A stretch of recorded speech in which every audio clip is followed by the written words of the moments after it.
Muslims, especially some Muslims, Sheikh Yala made his presentation yesterday, talking about liberal Muslims, who, this is also part of Aqeedah, that's why I'm bringing it up. Some of them would say, oh, all religions are the same. Or some of them would say, like, we all worship the same God. That is why, if non-Muslims have their feast, Muslims should join them. If you don't join them, you are not tolerant Muslim. You should wish them good in their feast. You should give them gifts. You should go and interact with them or involve or participate. If you fail to do it, you are extremist, you are intolerant, you are a troublemaker. So as a Muslim, how do you navigate this type of challenges? Should you participate? And your participation would mean you endorsing what they believe and what they are doing. So as a sheikh, advice to many young Muslims, especially this Gen Z generation, who they want to harmonize all religions. We all worship the same Allah, or we all worship the same God, for example, or all religions are the same. So therefore, it is very okay for you to participate in these non-Muslim festivities. First of all, Muslims don't listen to Tom, Dick, or Harry.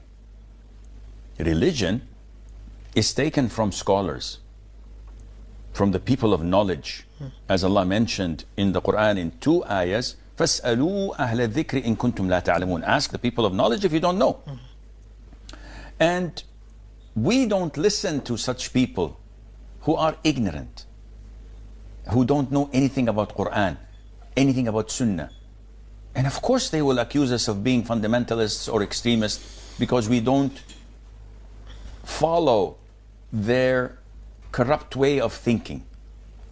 The Prophet ﷺ was accused of worse than this. So, sallallahu alayhi wa sallam, we scrutinize anything through the filters of Quran and Sunnah. What do we mean by that? Any allegation, any accusation, anything that needs refutation, we look through it through the filters of the Quran and the Sunnah. So when people say we worship the same God, I said, okay, what do you want us to do? Say, worship the same God. I said, okay, come join us, worship my God. No. You have to come and worship my God. So why don't you come and worship my God?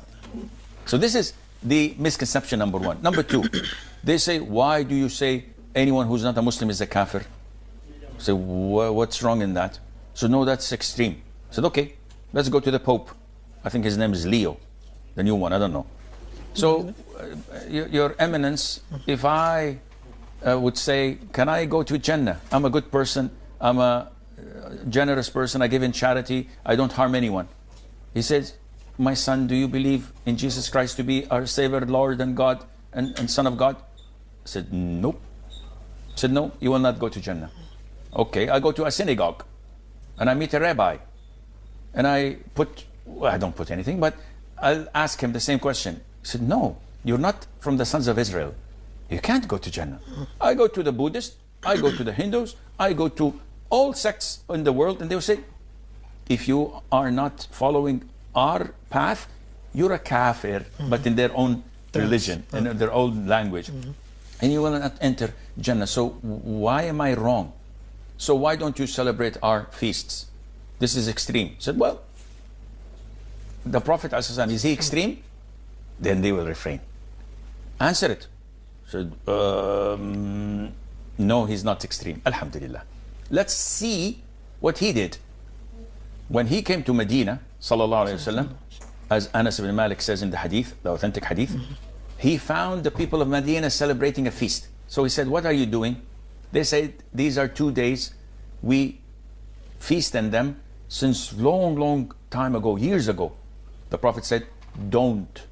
Allah has substituted you with 2 feasts, Eid al-Adha and Eid al-Fitr. End of story. Which means that we as Muslims cannot feast except in these 2 great holidays of the Muslims.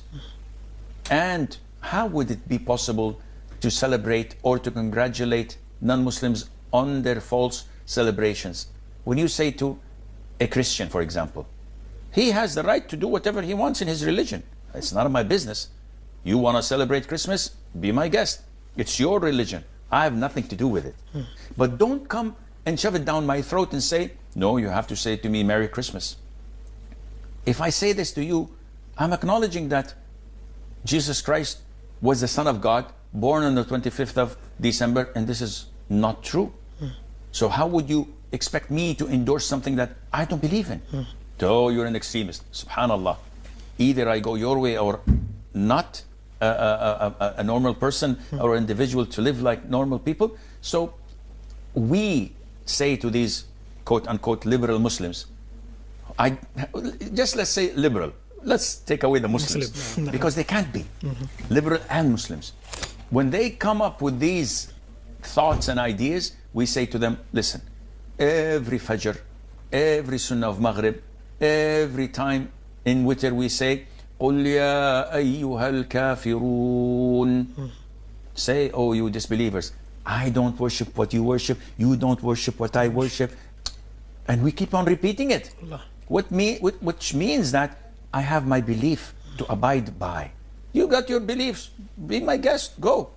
But don't force your beliefs on me, as I will not force my beliefs